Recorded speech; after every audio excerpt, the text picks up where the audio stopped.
Yesterday, President Trump welcomed to the White House India's Prime Minister, Narendra Modi. This is the fourth foreign leader to get a visit in, frankly, the coveted Oval Office.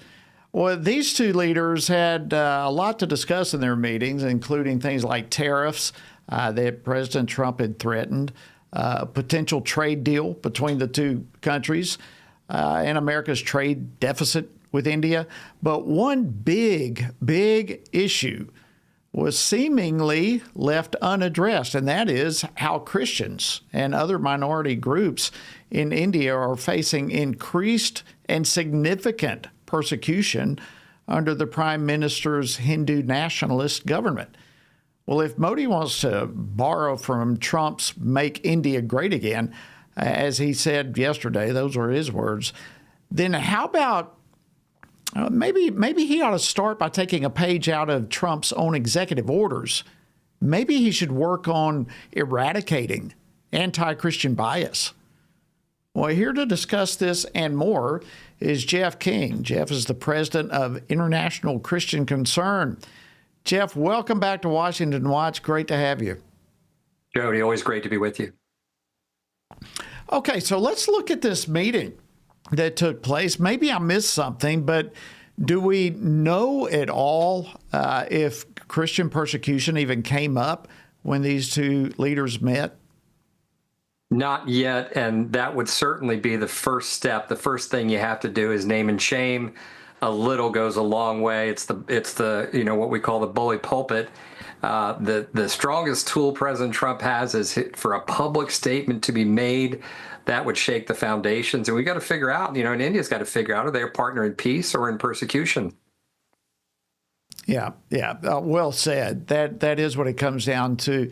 So let's go to India. Okay, let's try to dive into a little bit about what kind of government they're working under. Do they have there in India any form of religious freedom or not? Let me just start there.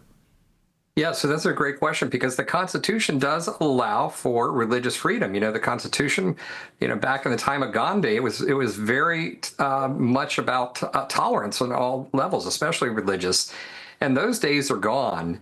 Modi is, honestly, he's the head of the snake. He's the head of the party called BJP.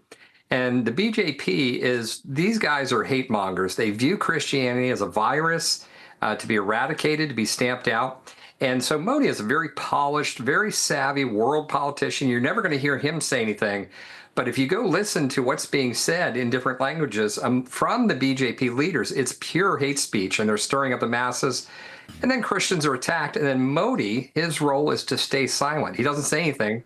And so attackers know they have impunity. They can attack and nothing will happen.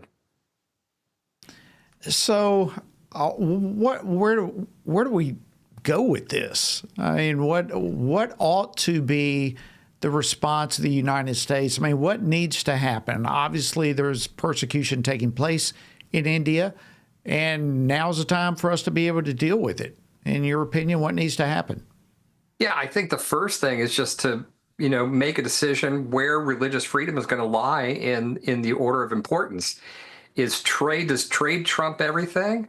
And once we get there, Trump would make announcements. But there's different things we can do policy-wise. And if we want to go that route, it's like we could name a special envoy on religious freedom. And that means it's almost like an ambassador focused on just one issue on India. That would be an unbelievable move.